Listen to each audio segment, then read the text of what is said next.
ಎರಡು ಪೂರ್ವಕಾಲ ವೃತ್ತಾಂತ 12ನೇ ಅಧ್ಯಾಯ 12ನೇ ವಾಕ್ಯ. ಎರಡು ಪೂರ್ವಕಾಲ ವೃತ್ತಾಂತ 12ನೇ ಅಧ್ಯಾಯ.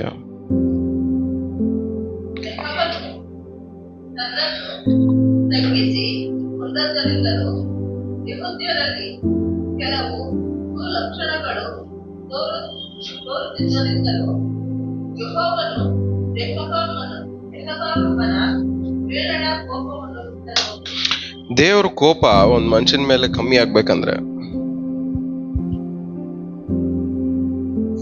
ಆ ಮನುಷ್ಯನ್ಗಿರುವಂತ ಒಂದೇ ಆಪ್ಷನ್ ತಗ್ಗಿಸ್ಕೊಳ್ಳೋದು. ಸೊ ಇಲ್ಲಿ ದೇವ್ರ ಮುಂದ್ಗಡೆ ಈ ವ್ಯಕ್ತಿ ತಗ್ಗಿಸ್ಕೊಂಡಿದ್ರಿಂದ ದೇವರ ಕೋಪ ಏನಾಯ್ತಂತೆ? ಕಮ್ಮಿ ಆಯ್ತು, ತಣ್ಣಗಾಯ್ತು. ಸೊ ನಾವು ಮಾಡೋ ಚೇಷ್ಟೆಗಳ ನಿಮಿತ್ತವಾಗಿ ದೇವರಿಗೆ ಒಂದಲ್ಲ ಒಂದು ವಿಷಯದಲ್ಲಿ ಕೋಪ ಬರ್ಸ್ತಾನೇ ಇರ್ತೀವಿ. ದೇವರಿಗೆ ಇಷ್ಟ ಇಲ್ದಿರೋದು ಮಾಡಿ ಮಾಡಿ ಮಾಡಿ ಏನ್ ಮಾಡ್ತಾ ಇರ್ತೀವಿ? ದೇವರಿಗೆ ಕೋಪ ಬರ್ಸ್ತಾ ಇರ್ತೀವಿ. ಆದ್ರೆ ದೇವರಿಗೆ ಕೋಪ ಬರ್ಸಿದ ಮೇಲೆ ಆ ಕೋಪನ ತಣ್ಣಗೆ ಮಾಡ್ಬೇಕಂದ್ರೆ ನಾವು ಮಾಡ್ಬೇಕಾಗಿರೋ ಕೆಲಸ ಏನು? ತಗ್ಗಿಸ್ಕೊಬೇಕು. ಸೊ ಒಂದ್ ವ್ಯಕ್ತಿ ಯಾವಾಗ ತಗ್ಗಿಸ್ಕೊಂತಾನೋ ಅವನ್ ಮೇಲಿರೋ ಕೋಪ ದೇವ್ರಿಗೆ ಏನಾಗತ್ತೆ? ಬಿಟ್ಬಿಡ್ತಾರೆ. ಎಲ್ಲಿವರೆಗೂ ದೇವ್ರ ನಿಮ್ ಮೇಲೆ ಕೋಪ ಇರುತ್ತೆ? ತಗ್ಗಿಸ್ಕೊಳ್ಳೋವರೆಗೂ. ಅಂದ್ರೆ ಅರ್ಥ ಏನು? ನೀವು ಮಾಡಿರೋ ತಪ್ಪನ ಒಪ್ಕೊಳ್ಳೋವರೆಗೂ, ನೀವು ಮಾಡಿರೋ ತಪ್ಪನ, ನೀವು ಮಾಡಿರೋ ಚೇಷ್ಟೆಗಳನ್ನ ಒಪ್ಕೊಂಡು ಬಿಟ್ಬಿಡೋವರೆಗೂ, ನೀವು ಮಾಡಿರೋ ಚೇಷ್ಟೆಗಳನ್ನ ಒಪ್ಕೊಂಡು ಬಿಟ್ಬಿಡೋವರೆಗೂ ನಿಮ್ಮ ಮೇಲೆ ದೇವ್ರ ಕೋಪ ಇರುತ್ತೆ. ಕೋಪ ಅಂದ್ರೆ ನೀವು ಕೇಳಿರೋ ಪ್ರಶ್ನೆಗಳಿಗೆ ಉತ್ತರ ಕೊಡಲ್ಲ, ನೀವು ಕೇಳಿರೋ ವಿಜ್ಞಾಪನೆಗಳಿಗೆ ನಿಮಗೆ ಅದರಿಂದ ಸಮಾಧಾನ ಸಿಗಲ್ಲ, ನಿಮಗೆ ಬೇಕಾಗಿರೋ ಟೈಮ್ ಏನೇನ್ ಬೇಕೋ ಅದು ಬರಲ್ಲ, ಈಸಿಯಾಗಿ ಈಸಿಯಾಗಿ ನಿಮ್ ಕೈಗೆ ಸಿಕ್ಕಲ್ಲ. ಸೊ ದೇವ್ರ ಕೋಪ ಮಾಡ್ಕೊಂಡ್ರೆ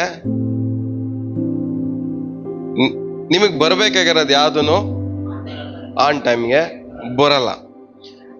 ಆದ್ರೆ ನಾವೆಲ್ಲ ಚೇಷ್ಟೆಗಳನ್ನ ಮಾಡ್ತೀವಿ. ಓಕೆ, ಮಾಡಿದ್ಮೇಲೆ ಚೇಷ್ಟೆಗಳನ್ನ ಮಾಡಿದ್ಮೇಲೂ ನಾವು ತಗ್ಗಿಸ್ಕೊಳ್ದೆ ಹೋದ್ರೆ, ಮಾಡಿರೋದನ್ನ ಒಪ್ಕೊಂಡು ತಗ್ಗಿಸ್ಕೊಳ್ದೆ ಹೋದ್ರೆ ದೇವ್ರ ಕೋಪದಿಂದ ತಪ್ಪಿಸ್ಕೊಳಕ್ಕಾಗಲ್ಲ. ತಪ್ಪಿಸ್ಕೊಂಡಿಲ್ಲ ಅಂದ್ರೆ ದೇವರಿಂದ ಬರೋದು ಯಾವುದನ್ನು ನಾವು ಪಡ್ಕೊಳಕ್ಕೂ ಆಗಲ್ಲ. ಓಕೆ, ಎರಡು ಪೂರ್ವಕಾಲ ವೃತ್ತಾಂತ 33ನೇ ಅಧ್ಯಾಯ.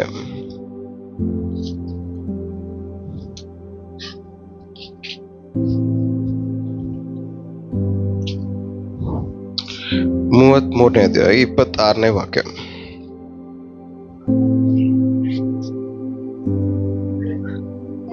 ಹನ್ನೆರಡು 33:12.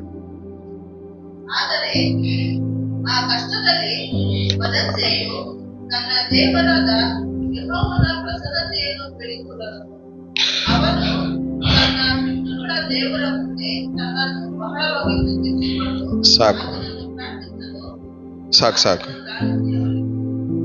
ಏನ್ ಅರ್ಥ ಐತಿ ವಾಕ್ಯದಿಂದ ನಿಮಗೆ? ಆ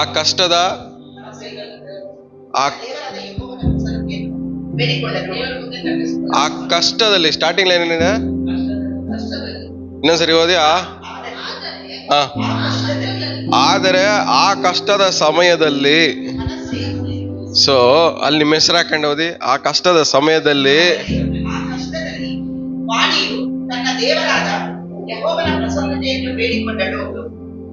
ಆ ಕಷ್ಟದಲ್ಲಿ ಏನ್ ಮಾಡ್ಬೇಕು ನಾವು? ದೇವರ ಪ್ರಸನ್ನತೆನ ಬೇಡ್ಕೊಬೇಕು. ದೇವರ ಪ್ರಸನ್ನತೆ ಬೇಡ್ಕೊಂಡ ಮೇಲೆ ದೇವರ ಪ್ರಸನ್ನತೆ ನಮ್ಮಲ್ಲಿ ಕೆಲಸ ಮಾಡ್ಬೇಕಂದ್ರೆ ಆ ಕೆಳಗಡೆ ಏನ್ ಹೇಳ್ತದೆ? ಬಹಳವಾಗಿ ತಗ್ಗಿಸಿಕೊಂಡನು. ದೇವರ ಪ್ರಸನ್ನತೆ ಬೇಡ್ಕೊಂತೀವಿ, ದೇವರ ಹತ್ರ ಬೇಡ್ಕೊಂತೀವಿ, ವಿಜ್ಞಾಪನೆ ಮಾಡ್ತೀವಿ, ಪ್ರಾರ್ಥನೆ ಮಾಡ್ತೀವಿ, ಎಲ್ಲ ಕೇಳ್ಕೊಂತೀವಿ. ಆದ್ರೆ ಅದೆಲ್ಲ ನಡಿಬೇಕಂದ್ರೆ ಒಂದು ವ್ಯಕ್ತಿ ತಗ್ಗಿಸ್ಕೊಂಡಿರ್ಬೇಕು. ಇನ್ನೊಂದ್ಸರಿ ಓದಿ ವಾಕ್ಯ. ಆದರೆ ಆ ಕಷ್ಟದಲ್ಲಿ ವಾಣಿಯು ತನ್ನ ದೇವರಾದ ಯೆಹೋವನ ಪ್ರಸನ್ನತೆಯನ್ನು ಬೇಡಿಕೊಂಡಳು. ಅವಳು ತನ್ನ ಪಿತೃಗಳ ದೇವರ ಮುಂದೆ ತನ್ನನ್ನು ಬಹಳವಾಗಿ ತಗ್ಗಿಸಿಕೊಂಡು ಆತನನ್ನು ಪ್ರಾರ್ಥಿಸಲು ಆತನು ಅವಾಗ ಅದನ್ನ ಕೇಳಿಸ್ಕೊಂಡು ಅಂದ್ರೆ ನೀವು ಮಾಡೋ ಪ್ರಾರ್ಥನೆಗಳಿಗೆ ದೇವರು ಕೇಳಿಸ್ಕೊಂಡು ಉತ್ತರ ಕೊಡ್ಬೇಕಂದ್ರೆ ದೇವ್ರ ಹತ್ರ ತಗ್ಗಿಸ್ಕೊಳ್ಳೋದು ತುಂಬಾ ಇಂಪಾರ್ಟೆಂಟ್. ಎಷ್ಟು ಚೇಷ್ಟೆ ಮಾಡೋದು ನಿಮಗೆ ಇಂಪಾರ್ಟೆಂಟೋ ಅಷ್ಟೇ ದೇವ್ರ ಹತ್ರ ತಗ್ಗಿಸ್ಕೊಳ್ಳೋದು ಅಷ್ಟೇ ಇಂಪಾರ್ಟೆಂಟ್. ನೀವು ಎಷ್ಟೇ ಕೊಂಬು ಬೆಳೆಸ್ಕೊಂಡು ಚೇಷ್ಟೆ ಮಾಡ್ತೀನಿ ಅಂದ್ರೂ ಅಷ್ಟೇ ದೇವ್ರು ಏನ್ ಮಾಡ್ತಾರೆ? ಕುತ್ತಿಗೆ ಪಟ್ಟಿ ಇಟ್ಕೊಂಡು ಬಗ್ಗಿಸ್ತಾರೆ. ಅಷ್ಟು ನಮ್ಮನ್ನ ಏನ್ ಮಾಡ್ತಾರೆ? ಬೆಂಡ್ ಮಾಡ್ತಾನೆ ಇರ್ತಾರೆ. ಸೊ ಎಷ್ಟು ಜಾಸ್ತಿ ಕೊಂಬು ಬೆಳೀತೋ ಅಷ್ಟು ಜಾಸ್ತಿ ಏನ್ ಮಾಡ್ಬೇಕು? ಬಗ್ಬೇಕು ದೇವ್ರ ಮುಂದ್ಗಡೆ. ಸೊ ಚೇಷ್ಟೆ ಮಾಡೋದು ಓಕೆ, ನಿಮ್ಮ ಒಂದು ನೇಚರ್ ಪರವಾಗಿಲ್ಲ. ಆದ್ರೆ ಅದಾದ್ಮೇಲೆ ಏನಾಗ್ಬೇಕು? ನೆಕ್ಸ್ಟ್ ಏನಿರ್ಬೇಕು ಹೇಳ್ರಿ? ಬರೀ ಚೇಷ್ಟೆ ಮಾಡ್ಕೊಂಡು ಬೈಬಲ್ ಓದ್ಕೊಂಡಿದ್ರೆ, ಚೇಷ್ಟೆ ಮಾಡ್ಕೊಂಡೇ ಪ್ರಾರ್ಥನೆ ಮಾಡ್ಕೊಂಡಿದ್ರೆ, ಚೇಷ್ಟೆ ಮಾಡ್ಕೊಂಡು ಅನ್ಯ ಭಾಷೆ ಮಾತಾಡ್ತಾ ಇದ್ರೆ, ಚೇಷ್ಟೆ ಮಾಡ್ಕೊಂಡೇ ಚರ್ಚಿಗೆ ಬರ್ತಾ ಇದ್ರೆ ದೇವರು ನಿಮ್ಮ ಪ್ರಾರ್ಥನೆನ ಲಾಲಿಸ್ತಾರೆ ಅಂತ ನೀವು ಅನ್ಕೊಂಡಿದ್ದೀರಾ? ಚೇಷ್ಟೆ ಮಾಡೋರ್ಗೆ, ತಗ್ಗಿಸ್ಕೊಳ್ದೆ ಚೇಷ್ಟೆ ಮಾಡೋರ ಮಾತುಗಳನ್ನ, ಪ್ರಾರ್ಥನೆಯನ್ನ ದೇವರು ಕಿವಿಗೊಡಲ್ಲ. ಸೊ ದೇವರು ನಿಮ್ಮ ಪ್ರಾರ್ಥನೆ ಕಿವಿಗೊಡ್ಬೇಕಂದ್ರೆ ನೀವು ತಗ್ಗಿಸಲ್ಪಟ್ಟಿರ್ಬೇಕು. ಯಾವ್ದೇನ್ ತಗ್ಗಿಸಲ್ಪಟ್ಟಿರ್ಬೇಕು? ಯಾವ್ದ್ಯಾವ್ದ್ರಲ್ಲಿ ಚೇಷ್ಟೆ ಮಾಡ್ತಾ ಇದೀರೋ ಆ ಎಲ್ಲಾ ವಿಷಯದಲ್ಲೂ ತಗ್ಗಿಸ್ಕೊಂಡಾಗ ಮಾತ್ರನೇ ದೇವ್ರು ಏನ್ ಮಾಡ್ತಾರೆ? ನಿಮ್ಮ ಪ್ರಾರ್ಥನೆಯನ್ನ ಲಾಲಿಸಿ ಕಿವಿ ಕೊಟ್ಟು ನಿಮಗೇನ್ ಮಾಡ್ತಾರೆ? ಅದಕ್ಕೆ ಸದುತ್ತರ ಅನ್ನೋದೇ. ಅಂದ್ರೆ ಯಾವ ಕಷ್ಟದಲ್ಲಿ ನೀವು ದೇವ್ರನ್ನ ತಗ್ಗಿಸ್ಕೊಂತೀರೋ ಆ ಕಷ್ಟದಲ್ಲಿ ದೇವ್ರ ಏನ್ ಮಾಡ್ತಾರೆ? ನಿಮ್ಗೆ ಸದುತ್ತರ ಅನ್ನೋದೇ ಪಾಲಿಸ್ತಾರೆ.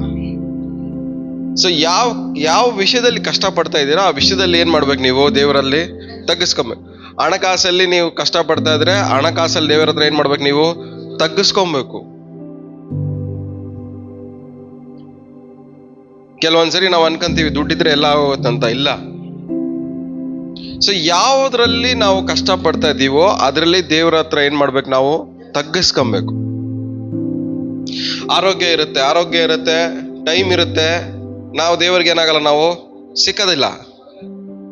ಅವಾಗ ದೇವ್ರ ಏನ್ ಮಾಡ್ತಾರೆ? ನಮ್ಮನ್ನ ಆರೋಗ್ಯ ಇದೆ, ಟೈಮ್ ಇದೆ, ಇದೆರಡು ಹಾಳಾದಾಗ ಏನ್ ಮಾಡ್ತೀಯ ಅಂತ ವೆಯ್ಟ್ ಮಾಡ್ತಾರೆ. ಈ ಎರಡು ಹಾಳಾದ್ಮೇಲೆ ಏನ್ ಮಾಡ್ತೀರಾ ನೀವು? ಅವಾಗ ಮೊಣ್ಕಲ್ಲಾಗ್ತಿರತ್ತ. ಸೊ ಒಂದು ಮನುಷ್ಯನ ನೇಚರ್ ಏನಂದ್ರೆ ಹಾಳಾದಾಗ್ಲೇ ತಲೆ ಬಗ್ಸೋದು, ಚೆನ್ನಾಗಿರುವಾಗ ತಲೆ ಬಗ್ಸಲ್ಲ. ಕಷ್ಟ ಬಂದಾಗ್ಲೇ ತಲೆ ಬಗ್ಸೋದು, ಹಾಳಾದಾಗ್ಲೇ ತಲೆ ಬಗ್ಸೋದು, ನಷ್ಟ ಆದಾಗ್ಲೇ ತಲೆ ಬಗ್ಸೋದು, ಯಾರಾದ್ರೂ ಹಿಂಸೆ ಕೊಟ್ಟಾಗ್ಲೇ ತಲೆ ಬಗ್ಸೋದು. ಸೊ ದೇವ್ರ ಮುಂದ್ಗಡೆ ಚೆನ್ನಾಗಿದ್ದಾಗ್ಲೇ ತಲೆ ಬಗ್ಸಿದ್ರೆ ಇನ್ನೂ ಮೇಲಕ್ಕೆ ಹೋಗ್ತೀರಾ. ಬರ್ದೇ ಇರಂಗ್ ದೇವ್ರ ಏನ್ ಮಾಡ್ತಾರೆ? ಕಾಪಾಡ್ತಾರೆ. ಆದ್ರೆ ಕಷ್ಟ ಬಂದ್ಮೇಲೆ ನೀವು ಚೇಷ್ಟೆ ಎಲ್ಲ ಮಾಡಿ, ಚೇಷ್ಟೆ ಮಾಡ್ಕೊಂಡು, ನಿಮ್ ಟೈಮ್ ವೇಸ್ಟ್ ಮಾಡ್ಕೊಂಡು, ಚೇಷ್ಟೆ ಮಾಡ್ಕೊಂಡು, ದುಡ್ಡು ಹಾಳು ಮಾಡ್ಕೊಂಡು, ಚೇಷ್ಟೆ ಮಾಡ್ಕೊಂಡು, 4 ಜನ ವೈರಿಗಳನ್ನ ಜಾಸ್ತಿ ಮಾಡ್ಕೊಂಡು, ಚೇಷ್ಟೆ ಮಾಡ್ಕೊಂಡು 4 ಜನರ ಮೇಲೆ ಸಿಟ್ಟು ಮಾಡ್ಕೊಂಡು, ಚೇಷ್ಟೆ ಮಾಡ್ಕೊಂಡು 4 ಜನದ ಮೇಲೆ ಹೊಟ್ಟೆ ಕಿಚ್ಚುಪಟ್ಟು ದ್ವೇಷ ಮಾಡಿ, ಇದೆಲ್ಲ ಮಾಡಿದ್ಮೇಲೆ ದೇವರು ಏನ್ ಮಾಡ್ತಾರೆ ಅನ್ಕೊಂಡಿದೀರಾ? ಫಸ್ಟ್ ಮಾಡೋದ್ ಕೆಲಸ ಏನು? ನಿಮ್ಮನ್ನ ತಲೆ ಬಗ್ಸ್ತಾರೆ. ಫಸ್ಟ್ ತಲೆ ಬಗ್ಸಂಗ್ ಮಾಡ್ತಾರೆ ನಿಮ್ಮನ್ನ. ಚೇಷ್ಟೆ ಮಾಡಿದವ್ರೆಲ್ಲರನ್ನು ದೇವ್ರ ಏನ್ ಮಾಡ್ತಾರೆ? ತಲೆ ಬಗ್ಗಿಸ್ತಾರೆ. ಸೊ ದೇವ್ರ ತಲೆ ಬಗ್ಸಕ್ ಮುಂಚೆ ನಾವೇ ತಲೆ ಬಗ್ಸ್ಬಿಟ್ರೆ ದೇವ್ರ ಹತ್ರ ಒಳ್ಳೇದು. ಇನ್ನೊಂದು ವಾಕ್ಯ ಓದೋಣ. 32ನೇ ಅಧ್ಯಾಯ 26ನೇ ವಾಕ್ಯ.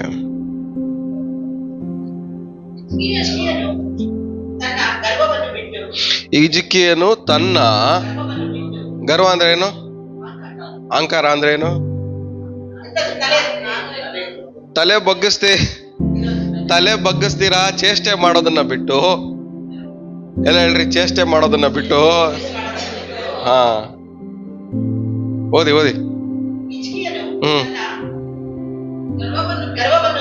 ಹಾ ಹಾ ಹಾ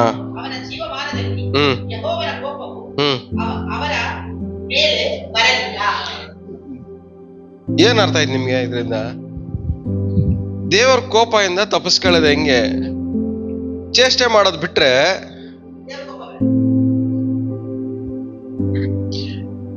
ದೇವ್ರು ನಿಮ್ಮ ಮೇಲೆ ಕೋಪ ಮಾಡ್ಕೊಂಡ್ರೆ ನಿಮ್ಗೆ ಯಾವ್ದು ಟೈಮ್ ಸರಿಯಾಗಿ ಬರಲ್ಲ. ಈ ಜನರನ್ನ ಕೇಳಿದ್ರೆ ನಮ್ಗೆ ಅರ್ಥ ಆಗತ್ತೆ. ಅಧ್ಯಾಯದಲ್ಲಿ ಹೋದ್ರೆ ಇವರೆಲ್ಲ ಚೇಷ್ಟೆ ಮಾಡಿ ದೇವ್ರ ಕೋಪ ಮಾಡ್ಕೊಂಡು ಏನೆಲ್ಲ ಆಶೀರ್ವಾದಗಳು ಇವ್ರಿಗೆ ತಡೆ ಆಯ್ತು, ನಿಂತೋಯ್ತು, ಏನೆಲ್ಲ ಇವ್ರಿಗೆ ನಷ್ಟ ಆಯ್ತು, ಏನೆಲ್ಲ ತೊಂದರೆ ಆಯ್ತು ಅನ್ನೋದನ್ನ ನೀವು ಓದ್ಕೊಂಡ್ರೆ ಇದರಲ್ಲಿ ಅರ್ಥ ಆಗತ್ತೆ. ಇದೆಲ್ಲ ಅರ್ಥ ಆಗಿ ಇವಾಗ ಏನ್ ಹೇಳ್ತಾ ಇದಾರೆ ಇದರಲ್ಲಿ? ಗರ್ವವನ್ನು ಬಿಟ್ಟು ಚೇಷ್ಟೆ ಮಾಡೋದನ್ನ ನಿಲ್ಲಿಸಿ. ಗರ್ವ ಯಾರ ಜೊತೆಗೆ? ಪಕ್ಕದಲ್ಲಿರೋರ್ ಜೊತೆ. ನಮ್ಮ ಸಭೆಯಲ್ಲಿ ಒಂದು 100 ಜನ ಇದೀವಿ ಅಂದ್ರೆ ಪಕ್ಕದಲ್ಲಿರೋರ್ ಜೊತೆಯಲ್ಲಿ ಚೇಷ್ಟೆ ಗರ್ವವನ್ನ ಬಿಟ್ಟು ಜೊತೆಯಲ್ಲಿ ಸೇರ್ಕೊಂಡು ತಗ್ಗಿಸ್ಕೊಂಡಾಗ ಮಾತ್ರನೇ ದೇವರು ನಿಮ್ಮ ಪ್ರಾರ್ಥನೆಯನ್ನ ಕೇಳೋದು. ನೀವು ಕುಟುಂಬವಾಗಿ ನಿಮಗೆ ಅದ್ಭುತ ನಡಿಬೇಕಂದ್ರೆ ಒಬ್ಬರ ಜೊತೆ ಒಬ್ಬರು ಮಾಡ್ತಾರ ಚೇಷ್ಟೆ ನಿಲ್ಲಿಸ್ಬೇಕು.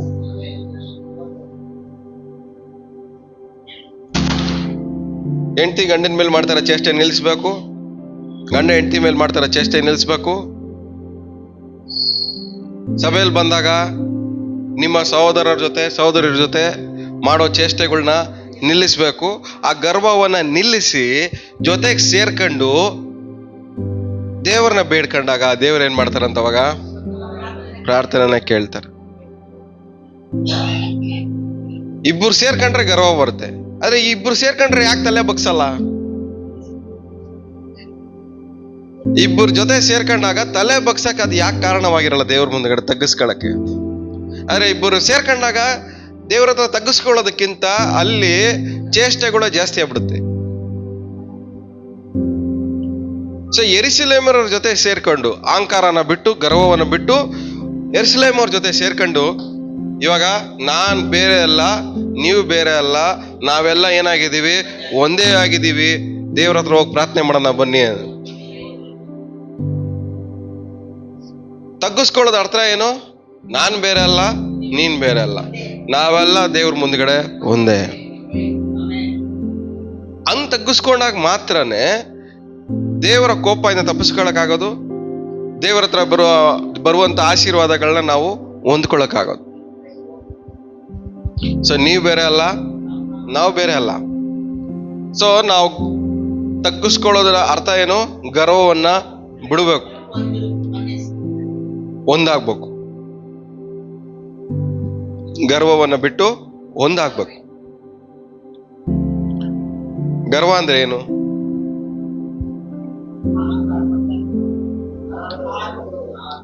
ನಾನು ಏನು ಕೇಳ್ಬೇಕು, ಅವ್ರು ಹೇಳ್ದಂಗೆ ನಾನು ಯಾಕೆ ಕೇಳ್ಬೇಕು, ಅವ್ರು ಹೇಳ್ದಂಗೆ ನಾನು ಯಾಕೆ ಮಾಡ್ಬೇಕು, ಅವ್ರು ಹೇಳ್ದಂಗೆ ನಾನು ಯಾಕೆ ಹೋಗ್ಬೇಕು,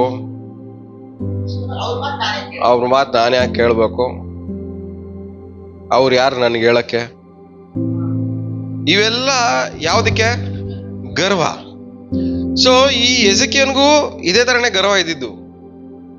ಆದ್ರೆ ದೇವರು ಅವನ ತಲೆ ಬಗ್ಗಿಸಿದಾಗ ಅವನಿಗೇನ್ ಅರ್ಥ ಆಯ್ತು? ನಾನು ಇವರು ಬೇರೆ ಬೇರೆ ಅಲ್ಲ, ಒಂದೇ. ಅವನಿಗೆ ಅರ್ಥ ಆದ್ಮೇಲೆ ಏನ್ ಮಾಡ್ದ? ಗರ್ವನ ಪಕ್ಕದಲ್ಲಿಟ್ಟು ತಗ್ಗಿಸ್ಕೊಂಡು ಬನ್ರಿ ಒಟ್ಟಿಗೆ ಸೇರ್ಕೊಂಡು ಹೋಗಿ ಪ್ರಾರ್ಥನೆ ಮಾಡೋಣ. ಎಲ್ಲಿ ಈ ರೀತಿಯಾದ ಪ್ರಾರ್ಥನೆ ನಡೆಯುತ್ತೋ ಅಲ್ಲಿ ಬಿಡುಗಡೆ ನಡೆಯುತ್ತೆ. ಯಾವ ತರ ಪ್ರಾರ್ಥನೆ ನಡಿಬೇಕು? ಗರ್ವವನ್ನು ಬಿಟ್ಟು ತಗ್ಗಿಸ್ಕೊಂಡು ನಾನು ನೀವು ಒಂದೇ ಅಂತೇಳಿ ನಾವು ಯಾವಾಗ ಪ್ರಾರ್ಥನೆ ಮಾಡ್ತೀವೋ ಆ ಪ್ರಾರ್ಥನೆಗೆ ಬಿಡುಗಡೆ ಸಿಗತ್ತೆ. ಸೊ ಬೇಸಿಕಲಿ ತಗ್ಗಿಸ್ಕೊಳ್ಳೋವನ ಪ್ರಾರ್ಥನೆ ಮಾತ್ರನೇ ದೇವ್ರೇನ್ ಮಾಡ್ತಾರೆ, ಚೇಷ್ಟೆ ಮಾಡೋವನ್ ಪ್ರಾರ್ಥನೆನ, ಚೇಷ್ಟೆ ಮಾಡೋವನ್ಗೆ ಪ್ರಾರ್ಥನೆ ಮಾಡಿದ್ರು ಅದಕ್ಕೆ ಉತ್ತರ ಬೇಗ ಸಿಗಲ್ಲ. ಏನಕ್ಕೆ ವಿಶ್ವಾಸಿಗಳಿಗೆ ಪ್ರಾರ್ಥನೆಗಳಿಗೆ ಅವ್ರು ಮಾಡೋ ಪ್ರಾರ್ಥನೆಗಳಿಗೆ ಉತ್ತರ ಸಿಗಲ್ಲ ಹೇಳಿ? ಚೇಷ್ಟೆ ಮಾಡೋದು ನಿಲ್ಸಿದ್ರೇನೆ ದೇವ್ರ ಪ್ರಾರ್ಥನೆ ಕೇಳಿಸ್ಕೊಳ್ಳೋದು. ಎಲ್ಲಿವರೆಗೂ ನೀವು ಚೇಷ್ಟೆ ಮಾಡೋದು ನಿಲ್ಸಲ್ವೋ ಅಲ್ಲಿವರೆಗೂ ದೇವ್ರು ನಿಮ್ ಪ್ರಾರ್ಥನೆನ ಕೇಳಲ್ಲ. ಸೊ ಒಂದ್ ವ್ಯಕ್ತಿ ಏನ್ ಮಾಡ್ಬೇಕು, ಚೇಷ್ಟೆ ಮಾಡೋದನ್ನ ನಿಲ್ಸಿ ಗರ್ವವನ್ನ ಬಿಟ್ಟು ದೇವ್ರ ಮುಂದೆಗಡೆ ತಗ್ಗಿಸ್ಕೊಂಡು ನಾವೆಲ್ಲ ಒಂದೇ ಅಂತ ದೇವ್ರ ಹತ್ರ ನಾವು ಬಂದಾಗ ದೇವ್ರೇನ್ ಮಾಡ್ತಾರೆ, ಪ್ರಾರ್ಥನೆನ ಕೇಳಿಸ್ಕೊಂತಾರೆ. ಆಮೇಲೆ 34ನೇ ಅಧ್ಯಾಯ 27ನೇ ವಾಕ್ಯ. ಈ ದೇಶದ ಮತ್ತು ಅದರ ನಿವಾಸಿಗಳ ವಿಷಯ ನಾನು ಹೇಳಿದ ಮಾತುಗಳನ್ನು ಕೇಳಿದಾಗ ನೀನು ದುಃಖಪಟ್ಟು ದೇವರಾದ ನನ್ನ ಮುಂದೆ ಬಿದ್ದುಕೊಳ್ಳದಿರುತ್ತಲು ದೀನ ಮನಸ್ಸಿನಿಂದ ಬಟ್ಟೆಗಳನ್ನು ಅರಿತುಕೊಂಡು ಕಣ್ಣೀರು ಸುರಿಸಲು ನಿನ್ನನ್ನು ರಕ್ಷಿಸಿದೆನು. ಏನಕ್ಕೆ ದೇವರು ಲಕ್ಷಿಸಿದ್ರಂತೆ? ಕಣ್ಣೀರ್ ಹಾಕಿದ್ ಏನಕ್ಕೆ? ನಾನೇ ಕರೆಕ್ಟು ದೇವ್ರೆ, ಇವನೇ ಮಾಡಿದ್ದು, ಇವರಿಂದನೇ ಆಗಿದ್ದು, ಕಂಪ್ಲೇಂಟ್ ಹೇಳಿಲ್ಲ ಅವನು. ಅವನ್ ಕಣ್ಣೀರ್ ಹಾಕ್ತಾ ಇರೋದು ಏನಕ್ಕೆ? ತಪ್ಪಾಗಿದ್ದಲ್ಲ, ನನ್ನಿಂದನೇ. ನಾವು ಮಾಡೋ ಮುಕ್ಕಾಲ್ ಭಾಗ ಪ್ರಾರ್ಥನೆಯಲ್ಲಿ ನಾವು ಅಳೋದೇನಕ್ಕೆ? ಅವ್ರು ಮಾಡ್ತಾ ಇದ್ದಾರೆ ದೇವ್ರೆ, ಇವ್ರು ಮಾಡ್ತಾವ್ರೆ ದೇವ್ರೆ, ಇವರಿಂದನೇ ದೇವ್ರೆ, ಅವರಿಂದನೇ ದೇವ್ರೆ. ನಮ್ ಕಣ್ಣೀರು ಪ್ರಾರ್ಥನೆಯಲ್ಲಿ, ಕಣ್ಣೀರ್ ಹಾಕಿ ಮಾಡೋ ಪ್ರಾರ್ಥನೆಯಲ್ಲಿ ಮುಕ್ಕಾಲ್ ಭಾಗ ಕಣ್ಣೀರಲ್ಲ, ಕಂಪ್ಲೇಂಟ್ ಇಂದ ಬರೋ ಕಣ್ಣೀರು. ನಿಮ್ ಕಂಪ್ಲೇಂಟ್ ಇಂದ ಬರೋ ಕಣ್ಣೀರ್ ಪ್ರಾರ್ಥನೆಗೆ ಉತ್ತರ ಸಿಕ್ಕಲ್ಲ. ನಿಮ್ ಕಂಪ್ಲೇಂಟ್ ಇಂದ ಬರ್ತಾ ಇರೋ ಕಣ್ಣೀರಿನ ಪ್ರಾರ್ಥನೆಗೆ ಉತ್ತರ ಸಿಕ್ಕಲ್ಲ. ಅಲ್ಲಿ ದೇವ್ರ ಹತ್ರ ಕಣ್ಣೀರ್ ಹಾಕ್ಬೇಕಾದ್ರೆ ನನ್ನಿಂದನೇ ತಪ್ಪಾಗಿದ್ದು ಅಂತಾನೆ ಇದ್ರೆ ಮಾತ್ರನೇ ನಿಮ್ ಪ್ರಾರ್ಥನೆಗೆ ಉತ್ತರ ಸಿಕ್ಕದು. ನಾವ್ ಮಾಡೋ ತಪ್ಪೇನು? ನೀವ್ ಹಾಕ ಕಣ್ಣೀರಲ್ಲೂ ದೇವ್ರಿಗೆ ಏನ್ ತೋರಿಸ್ತೀರಾ? ಅವರಿಂದನೇ ನನಗ್ ಬರ್ತಾ ಇರೋದು ಅಂತಿದ್ರಲ್ಲ, ಅದನ್ನ ಏನಂತಾರೆ ಹೇಳಿ? ಗರ್ವ. ದೇವ್ರ ಹತ್ರ ಅವನಿಂದನೇ ಆಗ್ತಾ ಇರೋದು ಅಂತ ಹೇಳಿದ್ರೆ ದೇವ್ರ ಪ್ರಾರ್ಥನೆ ಕೇಳಲ್ಲ. ದೇವ್ರ ಹತ್ರ ಹೋದಾಗ ಅವ್ರ ಬಗ್ಗೆ ಇವ್ರ ಬಗ್ಗೆ ಕತೆಗಳು ದೇವ್ರು ಕೇಳಲ್ಲ. ನಿನ್ ಬಗ್ಗೆ ಏನೋ, ನೀನ್ ಬಂದಿದ್ಯಾ, ನಿಂದೇನ್ ಕತೆ, ನಿಂದು ಮಾತ್ರ ಹೇಳು. ಇಲ್ಲಿ ಏನ್ ನಡೀತದೆ? ಆದರೆ ನಿವಾಸಿಗಳ ವಿಷಯ ನಾನು ಹೇಳಿದ ಮಾತುಗಳನ್ನು ಕೇಳಿದಾಗ ನೀನು ದುಃಖಪಟ್ಟು ದೇವರಾದ ನನ್ನ ಮುಂದೆ ತಗ್ಗಿಸಿಕೊಂಡಿದ್ದನ್ನು ದೀನ ಮನಸ್ಸಿನಿಂದ ಬಟ್ಟೆಗಳನ್ನು ಹಾಕಿಕೊಂಡು ಕಣ್ಣೀರು ಸುರಿಸಿದ್ದರಿಂದ ನಿನ್ನನ್ನು ರಕ್ಷಿಸಿದೆನು. ನನ್ನ ಹತ್ರ ಬಂದು ನಿನ್ ಬಗ್ಗೆ ನೀನು ಹೇಳ್ಕೊಂಡಿದ್ರಿಂದ ನಾನೇನ್ ಮಾಡ್ತಾ ಇದ್ದೀನಿ? ಲಕ್ಷಿಸ್ತಾ ಇದ್ದೀನಿ. ಸೊ ವ್ಯಕ್ತಿ ತಗ್ಗಿಸ್ಕೊಳ್ಳೋ ವ್ಯಕ್ತಿ ಯಾವಾಗ್ಲೂ ತನ್ನ ಬಗ್ಗೆ ಮಾತ್ರ ದೇವ್ರ ಹತ್ರ ಹೇಳ್ಕಂತಾನೆ. ಗರ್ವ ಪಡೋನು ಯಾವಾಗ್ಲೂ ಬೇರೆಯವ್ರ ಹತ್ರ ಹೇಳ್ಕಂತಾನೆ. ಅವರಿಂದನೇ ಹಿಂಗಾಯ್ತು, ಇವರಿಂದನೇ ಹಿಂಗಾಯ್ತು, ಇವನಿಂಗ್ ಮಾಡಿದ್ದಕ್ಕೆ ಆಯ್ತು, ಅವನಿಂಗ್ ಮಾಡಿದ್ದಕ್ಕೆ ಆಯ್ತು. ಇದೆಲ್ಲ ಯಾವ ಪ್ರಾರ್ಥನೆ ಹೇಳಿ? ಗರ್ವ. ಒಬ್ಬ ಪಾಪಿ ಪರಿಚಯ ಅದ ನೋಡಿ, ಇಬ್ರು. ಅವನೇನ್ ಪ್ರಾರ್ಥನೆ ಮಾಡ್ದ? ಅವನ್ ತರ ನಾನಲ್ಲ. ಇವನ್ ಹೆಂಗ್ ಪ್ರಾರ್ಥನೆ ಮಾಡ್ದ? ನಂದೇ ತಪ್ಪು, ನಾನೇ ಪಾಪಿ, ನಾನೇ ಸರಿ ಇಲ್ಲ. ಇವಾಗ ಇಬ್ರು ಡಿಫ್ರೆನ್ಸ್ ಅಲ್ಲಿ ಯಾರು ಪ್ರಾರ್ಥನೆ ದೇವ್ರು ಕೇಳಿದ್ರು? ನಾನೇ ಸರಿ ಇಲ್ಲ ಅನ್ನೋನ್ ಪ್ರಾರ್ಥನೆ ದೇವ್ರು ಕೇಳಿದ್ರು. ಇವನ್ ತರ ನಾನಲ್ಲ ಅನ್ನೋನ್ ಪ್ರಾರ್ಥನೆನ ಕೇಳಿಲ್ಲ. ದೇವ್ರು ಯಾರು ಪ್ರಾರ್ಥನೆ ಕೇಳ್ತಾರೆ? ನಿಮ್ಮ ಪ್ರಾರ್ಥನೆಯಲ್ಲಿ ಕಂಪ್ಲೇಂಟ್ ಇರಬಾರ್ದು, ನಿಯತ್ತಿರ್ಬೇಕು, ತಗ್ಗಿಸುವಿಕೆ ಇರ್ಬೇಕು. ಅದರಲ್ಲಿ ನೀವು ಮಾತ್ರನೇ ಇರ್ಬೇಕು. ನಿಮ್ದು ಏನ್ ಚೇಷ್ಟೆ ನಡೀತಾ ಇದೆ ನಿಮ್ದು ಫಸ್ಟ್ ಹೇಳ್ರಿ ದೇವ್ರ ಹತ್ರ. ಬೇರೆಯವ್ರು ಮಾಡ್ತಾರ ಚೇಷ್ಟೆ ಹೇಳ್ಬೇಡ್ರಿ, ನೀವೇನ್ ಚೇಷ್ಟೆ ಮಾಡ್ತಾ ಇದ್ದೀರಾ ದೇವ್ರ ಹತ್ರ ಅದನ್ನ ಹೇಳ್ರಿ ಫಸ್ಟ್. ಅದಕ್ಕೆ ದೇವ್ರ ವಾಕ್ಯನ ಹೇಳುತ್ತೆ ಹೇಳ್ರಿ, ಬೇರೆಯವ್ರ ಕಣ್ಣಲ್ಲಿರುವಂತ ನಿಮ್ ಕಣ್ಣಲ್ಲಿರುವಂತದನ್ನ ನೀವು ತೆಗೀರಿ. ಅಂದ್ರೆ ಬೇರೆಯವ್ರ ಬಗ್ಗೆ ಕಂಪ್ಲೇಂಟ್ ಮಾಡೋದಕ್ಕೆ ಬದಲಾಗಿ ನಿಮ್ ಬಗ್ಗೆ ನೀವು ಕಂಪ್ಲೇಂಟ್ ಮಾಡ್ಕೊಳ್ಳಿ ದೇವ್ರ ಹತ್ರ, ನನ್ನಿಂದನೇ ಹಿಂಗಾಗಿದ್ದಂತ. ಅವಾಗ ದೇವ್ರ ಏನ್ ಮಾಡ್ತಾರೆ, ನಿಮಗೆ ನಿಮ್ ಪ್ರಾರ್ಥನೆಗೆ ಉತ್ತರ ಕೊಡ್ತಾರೆ. ಬೇರೆಯವ್ರ ಬಗ್ಗೆ ಕಂಪ್ಲೇಂಟ್ ಮಾಡೋದು ಗರ್ವ. ಯಾಕೆ ದೇವ್ರಿಗೆ ಏನು ಗೊತ್ತಿಲ್ವಾ? ಏನ್ ನಡೀತಿದೆ ಗೊತ್ತಿಲ್ವಾ? ನಿಮ್ ಜೀವನದಲ್ಲಿ ಏನೇನ್ ಆಗ್ತಾ ಇದೆ, ಯಾರ್ಯಾರು ಏನೇನ್ ಮಾಡ್ತಾರೆ ನಿಮ್ ಲೈಫಲ್ಲಿ ಅಂತ ದೇವ್ರಿಗೆ ಗೊತ್ತಿಲ್ವಾ? ಅವ್ರನ್ನ ದೇವ್ರು ನೋಡ್ಕೊಂತಾರೆ. ನಿಮಗೆ ಯಾರೆಲ್ಲ ತಪ್ಪು ಮಾಡ್ತಾ ಇದಾರೆ, ತೊಂದರೆ ಕೊಡ್ತಾ ಇದಾರೆ, ಅವ್ರನ್ನ ದೇವ್ರು ನೋಡ್ಕೊಂತಾರೆ. ಆದ್ರೆ ನೀವು ದೇವ್ರಿಗೆ ಏನ್ ತೊಂದರೆ ಕೊಡ್ತಾ ಇದ್ದೀರಾ? ಅದನ್ನ ಯಾರು ಸರಿ ಮಾಡ್ಬೇಕು?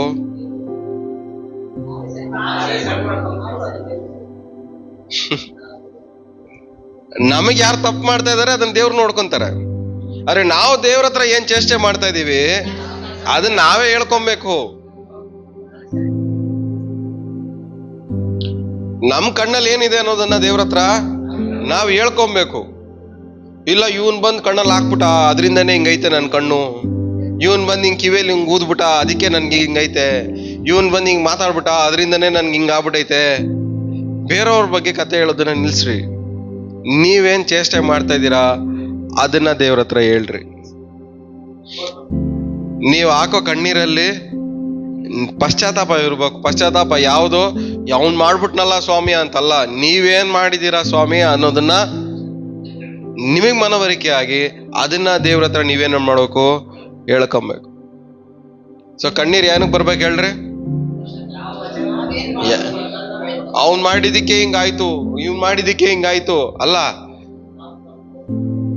ನಾನ್ ಮಾಡಿದ ತಪ್ಪಿಗೆ ಹಿಂಗಾಯ್ತು ಅನ್ನೋದಕ್ಕೆ ಕಣ್ಣೀರ್ ಬರ್ಬೇಕು. ಅವಾಗ ದೇವ್ರ ಏನ್ ಮಾಡ್ತಾರೆ, ನಿಮ್ ಪ್ರಾರ್ಥನೆನ ಕೇಳ್ತಾರೆ. ಹಲ್ಲೆಲೂಯಾ. ಎಷ್ಟು ಜನಕ್ಕೆ ಅರ್ಥ ಆಗ್ತದೆ ಹೇಳ್ತಾ ಇರೋದು? ಸೊ ದೇವ್ರು ಹೇಳ್ತಾರೆ, ನೀವು ನನ್ನ ಮುಂದ್ಗಡೆ ಬಂದು ತಗ್ಗಿಸ್ಕೊಂಡಿದ್ರಿಂದ, ದೀನ ಮನಸ್ಸಿಂದ.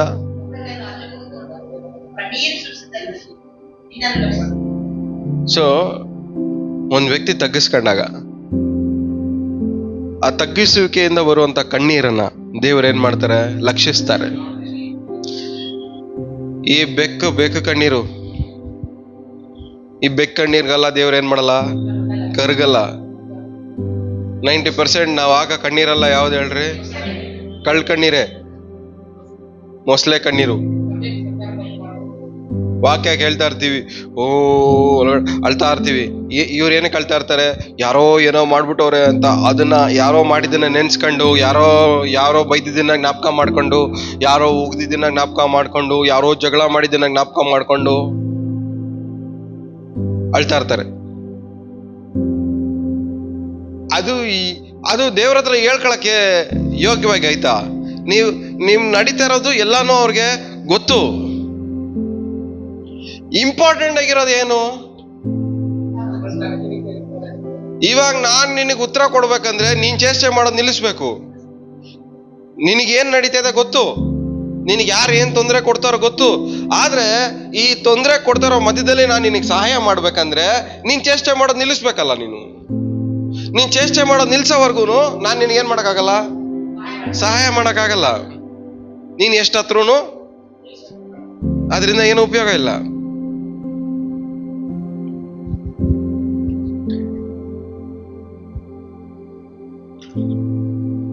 ನೀವು ಆಗ ಕಣ್ಣೀರಿಗೆ ಒಂದು ಬೆಲೆ ಇರಲಿ. ಅದಕ್ಕೆ ಬೆಲೆ ಯಾವ್ದು ಕೊಡೋದು? ನಮ್ಮ ತಗ್ಗಿಸುವಿಕೆನೆ ನಮ್ಮ ಕಣ್ಣೀರಿಗೆ ವ್ಯಾಲ್ಯೂ ಕೊಡೋದು.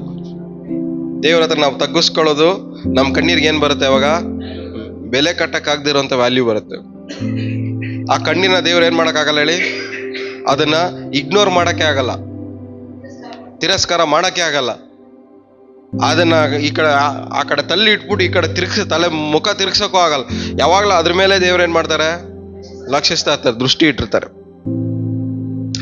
ಸೊ ಇವತ್ತಿಂದ ನಾವೇನ್ ಮಾಡ್ಬೇಕು? ತಗ್ಗಿಸ್ಕೊಳ್ಬೇಕು. ಚಾಡಿ ಹೇಳ್ಕೊಂಡು ಪ್ರಾರ್ಥನೆ ಮಾಡ್ಬಾರ್ದು. ಗರ್ವ ಬಿಡ್ಬೇಕು, ನಾವು ನೀವು ಎಲ್ಲ ಒಂದೇ ಅಂತ ಹೇಳ್ಬೇಕು. ಇದೆಲ್ಲ ಯಾರ ಮುಂದೆ ಹೇಳ್ಬೇಕು? ನಾವು ದೇವ್ರ ಮುಂದೆ ಕಡೆ. ಓಕೆ,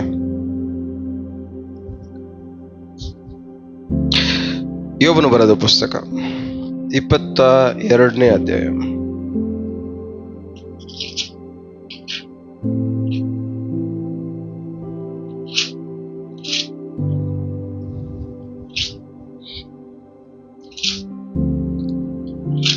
ಇಪ್ಪತ್ತೆರಡು 29. ಜನರು ಹ್ಮ್ ನಿನ್ನನ್ನು ಹ್ಮ್ ಕೆಳಕ್ಕೆ ಬೀಳಿಸುವಾಗ ಹ್ಮ್ ಮೇಲಕ್ಕೆತ್ತಲ್ಪಡುವನು ಹ್ಮ್ ಹೊತ್ತುಕೊಳ್ಳುವಿ. ಹ್ಮ್ ಆಗ ದೀನ ದೃಷ್ಟಿಯುಳ್ಳ ಹ್ಮ್. ನಿನ್ನನ್ನು ಆತನು ರಕ್ಷಿಸುವನು. ಯಾರನ್ನ ರಕ್ಷಿಸ್ತಾರೆ ದೇವರು? ಸ್ಟಾರ್ಟಿಂಗ್ ಅಲ್ಲಿ ಏನಿದೆ? ಜನರು ನಮ್ಮನ್ನೆಲ್ಲ ಏನ್ ಮಾಡ್ಬೇಕಾದ್ರೆ ಕೆಳಗೆ ಬೀಳಿಸ್ಬೇಕಾದ್ರೆ ನಾವೇನ್ ಅನ್ಕೊಂತೀವಂತೆ? ನಾನು ಮೇಲಕ್ಕೆ ಎದ್ದೋಳ್ತೀನಿ ಅಂತ ನಾನು ಅನ್ಕೊಂತೀನಿ. ಆದ್ರೆ ಆಗ ಅನ್ಕೊಳ್ಳೋರೆಲ್ಲರ ಮೇಲಕ್ಕೆ ಎದ್ದೋಳ್ತಾರ?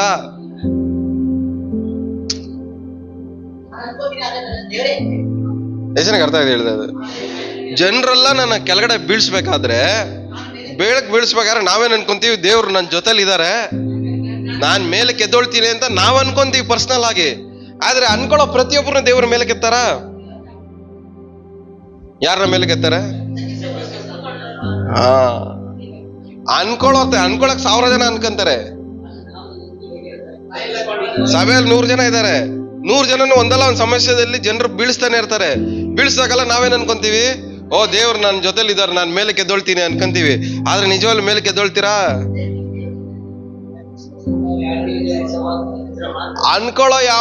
ಅನ್ಕೊಳ್ಳೋ ಪ್ರತಿಯೊಬ್ಬನು ಎದ್ದೊಳಲ್ಲ. ತಗ್ಗಿಸ್ಕೊಳ್ಳೋ ಪ್ರತಿಯೊಬ್ಬನು ಮಾತ್ರ ದೇವ್ರ ಮೇಲಕ್ಕೆ ಎಬ್ಸೋದು. ಪ್ರತಿ ಸಾರಿ ನೀವು ಕೆಳಗಡೆ ಬಿದ್ದಾಗ ಏನ್ ಅನ್ಕೊಂತೀರಾ? ದೇವ್ರ ಎತ್ತಾರ ಮೇಲಕ್ಕೆ ಅಂತ ಅನ್ಕೊಂತೀರಾ? ಅನ್ಕೊಂಡ್ಬಿಟ್ರೆ ಎದ್ದೋಳ್ಬಿಡ್ತೀರಾ? ಅನ್ಕೊಂಡ್ಬಿಟ್ರೆ ಸಾಲದು. ನಮ್ ಲೈಫ್ ಎಲ್ಲ ಎಲ್ಲಿಗೆ ನಿಂತೋಗಿದೆ? ಅನ್ಕೊಳ್ಳೋದ್ರಲ್ಲೇ ನಿಂತೋಗಿದೆ. ಕೆಳಗಡೆ ಬೀಳ್ತೀವಿ, ದೇವ್ರಿದ್ದಾರೆ ನೋಡ್ಕೊಂತಾರ ಬಿಡು, ದೇವ್ರಿದ್ದಾರೆ ಮೇಲಕ್ಕೆ ಎತ್ತಾರ ಬಿಡು ಅಂತ ಅನ್ಕೊಂತೀವಿ. ಬೈಸ್ಕೊಂಡೆ ಪರವಾಗಿಲ್ಲ, ದೇವ್ರ ಎತ್ತಾರೆ ಅಂತ ಅನ್ಕೊಂತೀವಿ. ಇವ್ರು ಜಗಳ ಮಾಡಿದ್ರು, ಅವಮಾನ ಮಾಡಿದ್ರು, ಕೆಳಗಡೆ ಬೀಳ್ಸಿದ್ರು, ಇಲ್ಲ ದೇವ್ರ ಮೇಲಕ್ಕೆ ಎತ್ತಾರೆ ಅಂತ ಅನ್ಕೊಂತೀವಿ. ಯಾರೊಬ್ರು ಮೋಸ ಮಾಡಿದ್ರು, ಕೆಳಗಡೆ ಬಿದ್ವಿ, ಏನ್ ಅನ್ಕೊಂತೀವಿ? ದೇವ್ರ ಮೇಲಕ್ಕೆ ಎತ್ತಾರೆ ಅಂತ ಅನ್ಕೊಂತೀವಿ. ಆದ್ರೆ ನಿಜವಾಗ್ಲೂ ದೇವ್ರು ನಿಮ್ಮನ್ನ ಮೇಲಕ್ಕೆ ಎತ್ತಬೇಕಂದ್ರೆ ನಿಮ್ಮ ಒಂದು ತಗ್ಗಿಸುವಿಕೆಯನ್ನ ನೋಡಿ ದೇವ್ರ ಏನ್ ಮಾಡ್ತಾರೆ? ನೀವು ಅನ್ಕೊಂಡಿದ ತಕ್ಷಣ ದೇವ್ರ ಮೇಲಕ್ಕೆ ಎತ್ತಲ್ಲ. ಅನ್ಕೊಂಡಿದ್ದೀರ ನಿಜ, ಆದ್ರೆ ಅನ್ಕೊಂಡ್ಮೇಲೆ ನೀವು ದೇವ್ರ ಮುಂದ್ಗಡೆ ತಗ್ಗಿಸ್ಕೊಳ್ದೆ ಹೋದ್ರೆ ದೇವ್ರು ನಿಮ್ಮನ್ನ ಮೇಲಕ್ಕೆ ಎತ್ತಕ್ಕೆ ಆಗಲ್ಲ. 2 ಲೆವೆಲ್. ಅನ್ಕೊಳ್ಳೋದು ಬೇರೆ, ತಗ್ಗಿಸ್ಕೊಳ್ಳೋದು ಬೇರೆ. ಬರೀ ಅನ್ಕೊಳ್ಳೋದು ಗರ್ವದಿಂದ ಅನ್ಕೊಬೋದು ನಾವು. ದೇವ್ರಿದಾರ ಬಿಡು ನೋಡ್ಕೊಂತಾರೆ, ಗರ್ವದಿಂದನೂ ಹೇಳ್ಬೋದು. ಮುಕ್ಕಾಲ್ ಭಾಗ ನಾವ್ ಏನ್ ಮಾಡ್ತೀವಿ? ಗರ್ವದಿಂದನೇ ಆ ಡೈಲಾಗ್ ಹೇಳ್ತೀವಿ. ಮೋಸ ಮಾಡ್ದಾ? ದೇವ್ರಿದಾರ ನೋಡ್ಕೊಂತಾರ ಬಿಡು. ನೀವು ಅನ್ಕೊಂಡಿದ ತಕ್ಷಣ ಯಾವುದು ಆಗಲ್ಲ. ಅನ್ಕೊಂಡಿದ ತಕ್ಷಣ ಯಾವುದು ಈಸಿಯಾಗಿ ಆಗಲ್ಲ. ನೀವು ಅನ್ಕೊಂಡಿದ್ದು ನಿಜ ಆಗ್ಬೇಕಂದ್ರೆ ನೀವು ದೇವ್ರ ಮುಂದ್ಗಡೆ ತಗ್ಗಿಸ್ಕೊಂಡಿರ್ಬೇಕು. ಆ ವಾಕ್ಯ ಏನನ್ಸರಿ ಓದಿ.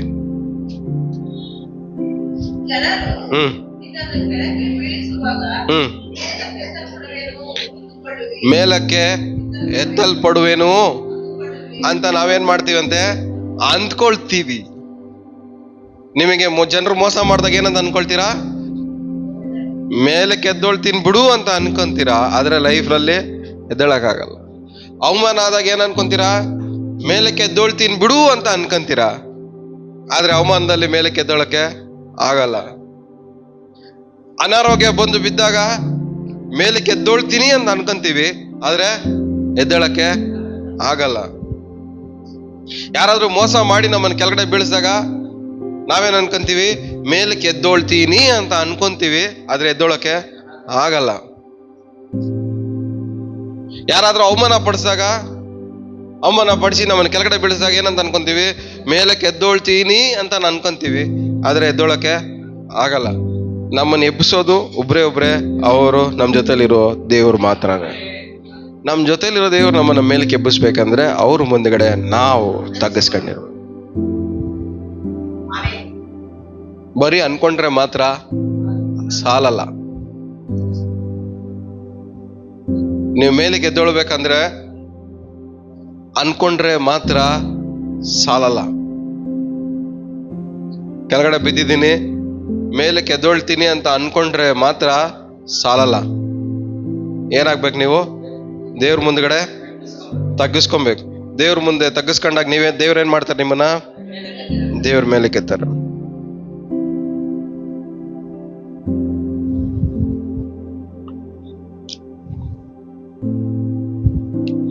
ಕೀರ್ತನೆ 10ನೇ ಕೀರ್ತನೆ 10ನೇ ವಾಕ್ಯ. ಕುಗ್ಗಿದವನು ಜಜ್ಜಲ್ಪಟ್ಟು ಉರುಳಿಕೊಳ್ಳುತ್ತಾನೆ, ಗತಿಯಿಲ್ಲದವನು ಅವನ ಬಲಾತ್ಕಾರದಿಂದ ಬಿದ್ದು ಹೋಗುತ್ತಾನೆ. ಏನಂತೆ? ಕುಗ್ಗಿದವನು ಏನ್ ಮಾಡ್ತಾನಂತೆ? ಜಜ್ಜಲ್ಪಟ್ಟು ಉರುಳಿಕೊಳ್ತಾನೆ. ಅವನ ಬಲಾತ್ಕಾರದಿಂದ ಬಿದ್ದು ಹೋಗುತ್ತಾನೆ. ಏನ್ ಅರ್ಥ ಆಯ್ತು ನಿಮ್ಗೆ?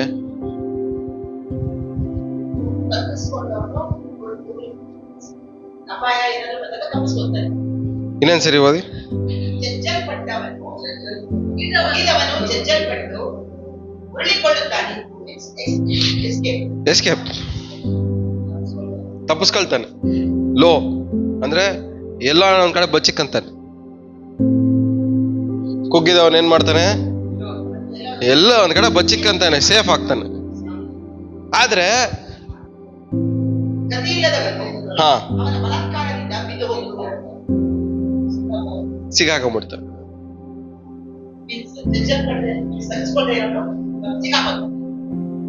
ಎಂತವ್ರು ಸಿಗಾಕೊಳ್ಳೋದು? ದೇವ್ರ ಗತಿ ಇಲ್ದೇ ಇರೋ, ದೇವ್ರ ಸಹಾಯ ಇಲ್ದೇ ಇರೋನು, ದೇವ್ರ ಯಾರ ಜೊತೆಗೆ ಇಲ್ದೇ ಇರೋನು, ದೇವರ ಸಹಾಯದ ಗತಿ ಇಲ್ದೇ ಇರೋನು.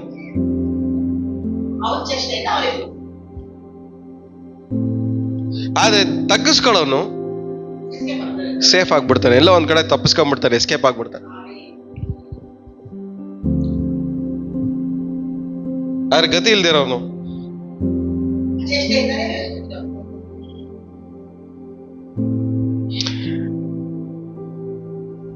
ಹತ್ತನೇ ಅಧ್ಯಾಯ 12ನೇ ವಾಕ್ಯ.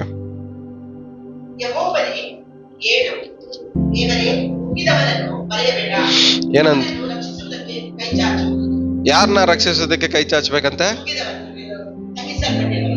ತಗ್ಗಿಸಲ್ಪಟ್ಟವನನ್ನ ಮರಿಬೇಡ. ಸೊ ದೇವರು ಎಂತವ್ರಿಗೆ ಕೈ ಚಾಚ್ತಾರೆ? ತಗ್ಗಿಸಲ್ಪಟ್ಟವರಿಗೆ. ದೇವ್ರ ಮುಂದ್ಗಡೆ ತಗ್ಗಿಸಲ್ಪಟ್ಟವರಿಗೆ ದೇವ್ರ ಏನ್ ಮಾಡ್ತಾರೆ? ಕೈ ಚಾಚ್ತಾರೆ, ಸಹಾಯ ಮಾಡೋದು. ನೀವು ಅನ್ಕೊಂಡಿದ ತಕ್ಷಣ ದೇವ್ರ ಕೈ ಚಾಚಲ್ಲ.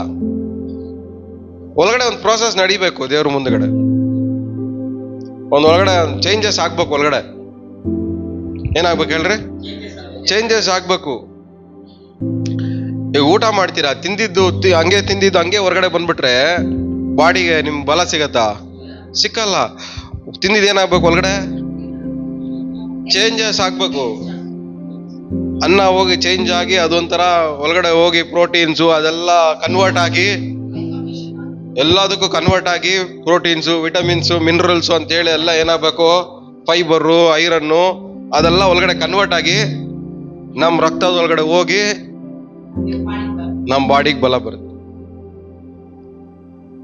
ಇಲ್ಲಿ ಏನಾಗ್ಬೇಕು ಹೇಳ್ರಿ? ನಿಮ್ ಗರ್ವ ಅನ್ನೋದು ಏನಾಗ್ಬೇಕು? ಕನ್ವರ್ಟ್ ಆಗಿ, ಚೇಂಜ್ ಆಗಿ, ಅದು ತಗ್ಗಿಸುವಿಕೆ ಆಗಿ ಮಾರ್ಪಟ್ಟು ನಿಮ್ ಶರೀರದೊಳಗಡೆ ಹರಡ್ಕೊಂಡಾಗ ದೇವ್ರ ಕೈ ಚಾಚ್ತಾರೆ. ಸೊ ತಗ್ಗಿಸುವಿಕೆ ಅನ್ನೋದು ಏನಾಗ್ಬೇಕು? ನಮ್ಮೊಳಗಡೆ ಹರಡಬೇಕು. ತಗ್ಗಿಸುವಿಕೆ ಅನ್ನೋದೇನಾಗಬೇಕು? ಸೊ ದೇವರು ಕೈ ಚಾಚಬೇಕಂದ್ರೆ ನಾವು ತಗ್ಗಿಸ್ಕೊಳ್ಳೋದನ್ನ ಕಲಿಬೇಕು. ತಗ್ಗಿಸ್ಕೊಳ್ಳೋದನ್ನ ಅರ್ಥ ಏನು?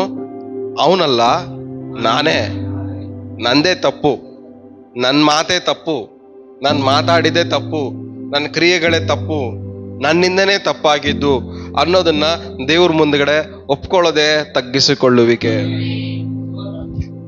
ಅವನ್ ಮಾಡ್ದ, ಅವನೇ ಮಾಡಿದಕ್ಕೆ ತಪ್ಪಾಯ್ತು, ಇವ್ನ್ ಮಾಡಿದಕ್ಕೆ ತಪ್ಪಾಯ್ತು, ಇವರಿಂದನೇ ಆಯ್ತು, ಅವರಿಂದನೇ ಆಯ್ತು, ಇದಲ್ಲ ಇಲ್ಲ. ಇದನ್ನ ತಗ್ಗಿಸುವಿಕೆ ಅನ್ನಲ್ಲ, ಇದನ್ನೇನಂತಾರೆ? ಗರ್ವ. ಆದ್ರೆ ದೇವ್ರ ಮುಂದ್ಗಡೆ ಬಂದಾಗ ನಾನೇ ತಪ್ಪು, ನನ್ನಿಂದನೇ ಆಗಿದ್ದು, ನಾನ್ ಮಾತಾಡಿದ್ದಕ್ಕೆ ಆಗಿದ್ದು, ನಾನು ಹೋಗಿದ್ದಕ್ಕೆ ಆಗಿದ್ದು, ನಾನು ಇದ್ದಿದ್ರೆ ಇದು ನಡೀತಾ ಇರ್ಲಿಲ್ಲ. ಸೊ ಎಲ್ಲದಕ್ಕೂ ನಾವು ದೇವ್ರ ಹತ್ರ ಹೋದಾಗ ಏನ್ ಹೇಳ್ಕೊಬೇಕು? ನಾವು ತಗ್ಗಿಸ್ಕೊಂಡು ನನ್ನಿಂದನೇ ಇದಾಗಿದ್ದು, ಈ ಸಮಸ್ಯೆ ಬೆಳೆದು ನಿಂತಿರೋದಕ್ಕೆ ಕಾರಣ ನಾನೇ. ಆವಾಗ ನಾವು ಹೆಂಗ್ ತಗ್ಗಿಸ್ಕೊಂತೀವೋ, ಈ ಸಮಸ್ಯೆಗೆ ಕಾರಣ ನಾನೇ ಅಂತ ಯಾವಾಗ ತಗ್ಗಿಸ್ಕೊಂತೀನೋ ಅವಾಗ ದೇವ್ರು ಕೈ ಚಾಸ್ತಾರೆ. ಅದ್ಮೇಲೆ ಆ ಸಮಸ್ಯೆ ಮೇಲೆ ದೇವ್ರು ಕೈ ಚಾಸ್ತಾರೆ. ಹಲ್ಲೆಲೂಯಾ. ದೇವ್ರ ಆ ಸಮಸ್ಯೆ ಮೇಲೆ ಕೈ ಚಾಚಾಗ ಸಮಸ್ಯೆ ಏನಾಗತ್ತೆ? ಕರಗೋಗುತ್ತೆ, ಮೇಣದಂತೆ ಕರಗೋಗುತ್ತೆ. ಎಲ್ಲಿವರೆಗೂ ನಾನೇ ಈ ಸಮಸ್ಯೆ ಕಾರಣ ನಾನೇ ಅಂತ ಎಲ್ಲಿವರೆಗೂ ನಾವು ಒಪ್ಕೊಳ್ಳಲ್ವೋ ಅಲ್ಲಿವರೆಗೂ ನಿಮ್ಗೆ ಆ ಸಮಸ್ಯೆಗೆ ಪರಿಹಾರ ಸಿಕ್ಕಲ್ಲ.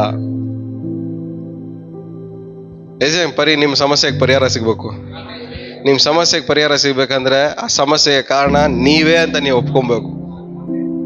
ಆ ಸಮಸ್ಯೆಗೆ ಕಾರಣ ನಾನೇ. ಕೆಲಸದಲ್ಲಿ ಪ್ರಮೋಷನ್ ಸಿಗದೆ ಇರೋದಕ್ಕೆ ಕಾರಣ ಯಾರು? ನಾನೇ. ಎಲ್ಲೋ ಒಂದ್ ಕಡೆ ನಾನು ಮೇಲಕ್ಕೆ ಹೋಗ್ಬೇಕಾಯ್ತು, ರಾಂಗ್ ಚಾಯ್ಸ್ ಮಾಡಿ ಏನ್ ಮಾಡ್ಬಿಟ್ಟಿದ್ದೀನಿ? ತಪ್ಪಾದ ಆಯ್ಕೆ ಮಾಡ್ಕೊಂಡು ಬೇರೆ ಕಡೆ ಹೋಗಿ ಸಿಗಾಕೊಂಡ್ಬಿಟ್ಟಿದ್ದೀನಿ. ಅದಕ್ಕೆ ಯಾರ ಕಾರಣ? ನಾನೇ. ಚೆನ್ನಾಗಿ ಹಣಕಾಸಲ್ಲಿ ಉದ್ಧಾರ ಆಗ್ಬೇಕಾಗಿರೋನು ಎಲ್ಲೋ ಒಂದ್ ಕಡೆ ಸಿಗಾಕೊಂಡು ನಷ್ಟ ಮಾಡ್ಕೊಂಡು ತೊಂದರೆಯಲ್ಲಿ ಸಿಗಾಕೊಂಡಿರೋದು ಯಾರು? ನಾನೇ. ಎಲ್ಲದಕ್ಕೂ ಕಾರಣ ನಾನೇ ಅಂತ. ಈ ಸಮಸ್ಯೆ ಕಾರಣ ನಾನೇ ಸ್ವಾಮಿ, ನನ್ನಿಂದನೇ ಈ ಸಮಸ್ಯೆ ಉಂಟಾಗಿದ್ದು, ಈ ಸಮಸ್ಯೆ ಇಲ್ಲಿವರೆಗೂ ಬಂದಿರೋದಕ್ಕೆ ಕಾರಣನೇ ನಾನೇ ಅಂತ ಯಾವಾಗ ಒಪ್ಕೊಂತೀವೋ ದೇವ್ರೇನ್ ಮಾಡ್ತಾರೆ? ನಮ್ಮ ತಗ್ಗಿಸುವಿಕೆ ನೋಡಿ ನಮ್ಮ ಮೇಲೆ ದೇವ್ರ ಕರವನ್ನ ಚಾಚ್ತಾರೆ. ದೇವ್ರ ಕರವನ್ನ ಚಾಚಿದ್ರೆ ನಿಮ್ಮ ಪ್ರಾರ್ಥನೆಗೆ ಉತ್ತರ ಸಿಕ್ಕತ್ತೆ. ಹಲ್ಲೆಲೂಯಾ. ಎಷ್ಟು ಜನಕ್ಕೆ ಅರ್ಥ ಆಗ್ತದೆ ಹೇಳ್ತಾ ಇರೋದು? ಆಮೆನ್. 10ನೇ ಅಧ್ಯಾಯ 17ನೇ ವಾಕ್ಯ.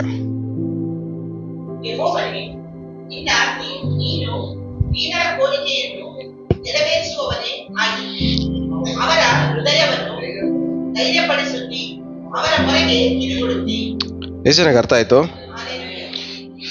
ಏನಂತೆ? ದೇವರು ದೀನರ ಕೋರಿಕೆಯನ್ನ, ದೀನರ ತಗ್ಗಿಸಿಕೊಳ್ಳುವವರ ಕೋರಿಕೆಯನ್ನ ದೇವ್ರು ಏನ್ ಮಾಡ್ತಾರಂತೆ? ನೆರವೇರಿಸ್ತಾರೆ, ಫುಲ್ಫಿಲ್ ಮಾಡ್ತಾರೆ. ಸುಮ್ನೆ ಬಾಯ್ಬಿಟ್ಟು ಅರಿಕೆ ಮಾಡೋರು, ಬಾಯ್ಬಿಟ್ಟು ಹೇಳ್ಕೊಳ್ಳೋರು, ಬಾಯ್ಬಿಟ್ಟು ಅನ್ಕೊಳ್ಳೋರ್ನ ಕೋರಿಕೆನೆಲ್ಲ ದೇವ್ರು ನೆರವೇರಿಸಲ್ಲ. ಯಾರ ಕೋರಿಕೆ ದೇವ್ರು ನೆರವೇರಿಸೋದು? ದೀನರ ಕೋರಿಕೆಯನ್ನ ದೇವ್ರು ಏನ್ ಮಾಡ್ತಾರೆ? ನೆರವೇರಿಸ್ತಾರೆ, ಫುಲ್ಫಿಲ್ ಮಾಡ್ತಾರೆ. ತಗ್ಗಿಸ್ಕೊಂಡು ನನ್ನಿಂದನೇ ಇದಾಗಿದ್ದು, ಈ ಕಾರಣ, ಇದಕ್ಕೆ ಕಾರಣನೇ ನಾನೇ ಅಂತ ಯಾವಾಗ ನಾವು ತಗ್ಗಿಸ್ಕೊಂತೀವೋ ಅವಾಗ ದೇವ್ರು ಏನ್ ಮಾಡ್ತಾರೆ? ನಮ್ಮ ಪ್ರಾರ್ಥನೆಯನ್ನ ಕೇಳ್ತಾರೆ. ನಮ್ಮ ಪ್ರಾರ್ಥನೆನೆ ಕೇಳಿ ಏನ್ ಮಾಡ್ತಾರೆ? ನಮ್ಮ ಹೃದಯವನ್ನ ಯಾವ್ದ್ರ ವಿಷಯದಲ್ಲಿ, ಯಾವ ಸಮಸ್ಯೆಯಲ್ಲಿ ತಗ್ಗಿಸ್ಕೊಂತೀವೋ, ಯಾವ ಸಮಸ್ಯೆಯಿಂದ ಯಾವ ಸಮಸ್ಯೆ ಕಾರಣ ನೀವೇ ಅಂತ ನೀವು ಅನ್ಕೊಂಡಿದ್ದೀರೋ ಆ ವಿಷಯದಲ್ಲಿ ದೇವ್ರು ಏನ್ ಮಾಡ್ತಾರೆ? ನಿಮ್ಗೆ ಹೃದಯವನ್ನ ಬಲಪಡಿಸ್ತಾರೆ, ಧೈರ್ಯ ಪಡಿಸ್ತಾರೆ. ಆಮೇಲೆ ಏನ್ ಮಾಡ್ತಾರಂತೆ? ಅವಾಗ ಅವ್ರ ಮೊರೆಗೆ ಕಿವಿಗೊಡ್ತಾರೆ. ಸೊ ನಿಮ್ಮ ಹೃದಯವನ್ನ ದೇವ್ರು ಧೈರ್ಯ ಪಡಿಸ್ಬೇಕಂದ್ರೆ ಚಾಡಿ ಹೇಳೋದ್ ಬಿಡ್ರಿ, ಗರ್ವದಿಂದ ಬೇರೆಯವ್ರ ಬಗ್ಗೆ ಮಾತಾಡೋದ್ ಬಿಡ್ರಿ. ದೇವ್ರ ಹತ್ರ ಹೋದಾಗ ಈ ಸಮಸ್ಯೆ ಕಾರಣ ನಾನೇ ಅಂತ ಯಾವಾಗ ತಗ್ಗಿಸ್ಕೊಂತೀರೋ ದೇವ್ರೇನ್ ಮಾಡ್ತಾರೆ? ನಿಮ್ಮ ಹೃದಯವನ್ನ ಧೈರ್ಯ ಪಡಿಸಿ ನಿಮ್ಮ ಮೊರೆ ಕಿವಿಗೊಟ್ಟು ನಿಮ್ಮ ಮೇಲೆ ದೇವ್ರ ಕರವನ್ನ ಚಾಚ್ತಾರೆ. ಹಲ್ಲೆಲೂಯಾ. ಇವತ್ತು ನಿಮ್ಮ ಮೊರೆಗೆ ದೇವ್ರು ಕಿವಿಗೊಡ್ಲಿ, ನಿಮ್ಮ ಪ್ರಾರ್ಥನೆನ ದೇವ್ರು ಕೇಳಲಿ, ನಿಮ್ಮ ಮೇಲೆ ದೇವರು ತನ್ನ ಕರವನ್ನ ಚಾಚಲಿ, ದೇವರು ನಿಮ್ಮ ಕೋರಿಕೆಯನ್ನ ನೆರವೇರಿಸಲಿ. ನೀವೆಲ್ಲ ತಗ್ಗಿಸ್ಕೊಂಡು ದೇವರ ಆಶೀರ್ವಾದವನ್ನು ಹೊಂದ್ಕೊಳ್ಳಿ. ಎಷ್ಟು ವಿಷಯ ನಾವು ತಿಳ್ಕೊಂಡು, ಒಂದು ತಗ್ಗಿಸ್ಕೊಂಡ್ರೆ ಏನಾಗತ್ತೆ? ದೇವ್ರು ನಮ್ಮ ಕೋರಿಕೆಯನ್ನ ನೆರವೇರಿಸ್ತಾರೆ.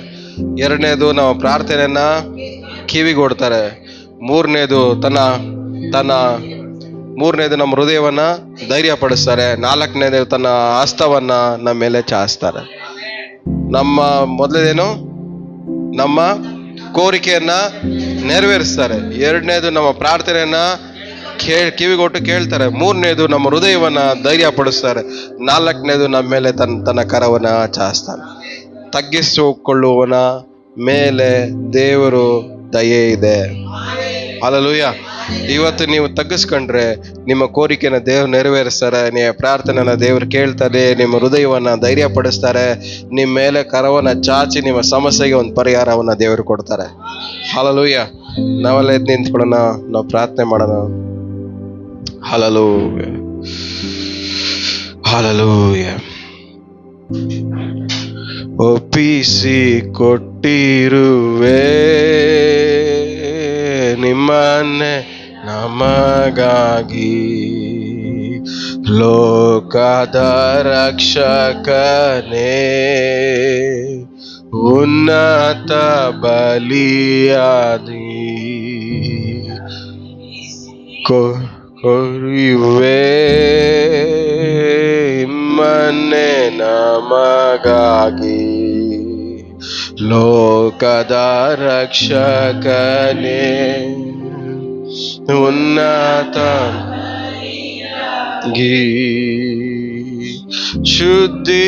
ಶುದ್ಧೀಕರಿಸಿದೆ ನೀ ಸ್ವಂತ ಜನವಾಗಿ, ಶುದ್ಧೀಕರಿಸಿದೆ ನೀ ಸ್ವಂತ ಜನವಾಗಿ,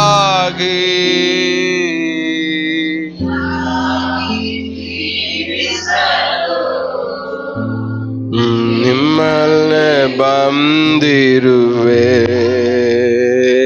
ನಿಮಗಾಗಿ ಜೀವಿಸಲು,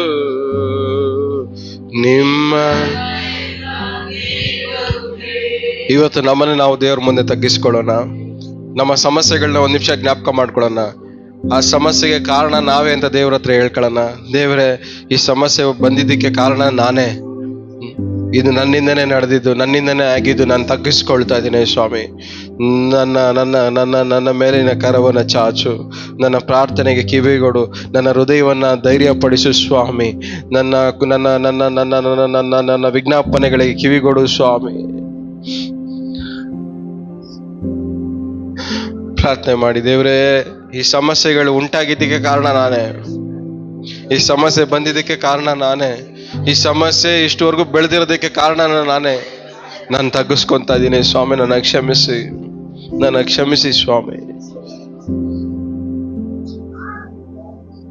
ಥ್ಯಾಂಕ್ ಯು ಜೀಸಸ್.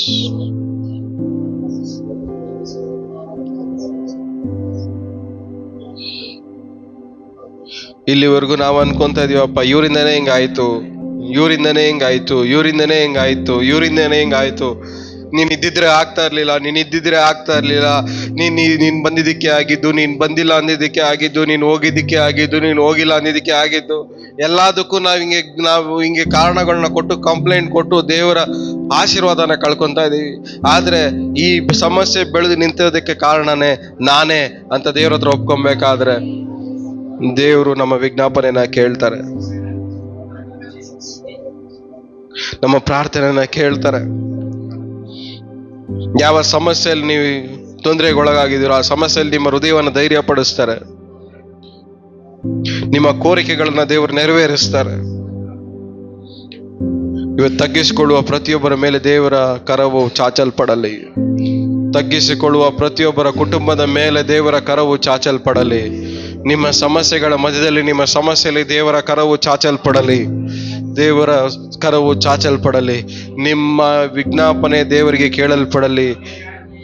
ನಿಮ್ಮ ಕೋರಿಕೆಗಳನ್ನ ದೇವರು ನೆರವೇರಿಸಲಿ. ನಿಮ್ಮ ಹೃದಯವು ಧೈರ್ಯಗೊಳ್ಳಲಿ.